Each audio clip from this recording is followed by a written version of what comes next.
రతన్ టాటా గారి లైఫ్లో ఇదొక రివెంజ్ స్టోరీ లాంటిది. ఏం జరిగిందంటే రతన్ టాటా గారు 1998లో ఫస్ట్ ఇండికా కార్ని లాంచ్ చేసినప్పుడు సేల్స్ అంతగా లేకపోవడం వల్ల కంపెనీ లాస్లోకి వెళ్ళింది.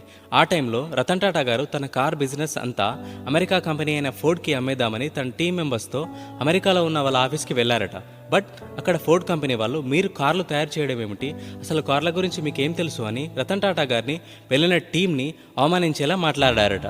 బట్ తర్వాత 10 ఏళ్లకి సీన్ రివర్స్ అయింది. 2008లో అదే ఫోర్డ్ కంపెనీ వాళ్ళు బ్యాంక్ అప్పులతో దివాలా తీసే స్థితిలో ఉండి వాళ్ళ సక్సెస్ఫుల్ కార్ బ్రాండ్స్ అయిన జాగ్వార్ ఇంకా ల్యాండ్ రోవర్ని కొనమని రతన్ టాటా గారి దగ్గరికి వచ్చారు. $2.3 బిలియన్ క్యాష్ డీల్తో జాగ్వార్ ఇంకా ల్యాండ్ రోవర్ని రతన్ టాటా గారు కొన్నారు. ఆ తర్వాత వాటిని ఒక సక్సెస్ఫుల్ లగ్జరీ బ్రాండ్స్ కార్లుగా నిలబెట్టారు. ఇది కదా రియల్ సక్సెస్ అంటే. ఒకప్పుడు కార్ల తయారీ మీకేం తెలుసు అని అవమానించిన కంపెనీయే మళ్ళీ తన దగ్గరికి వచ్చే రేంజ్కి రతన్ టాటా గారు టాటా కంపెనీ కార్లని అభివృద్ధి చేశారు. మీకు కూడా రతన్ టాటా గారు అంటే ఇష్టమైతే ఒక లైక్ చేయండి. జై హింద్.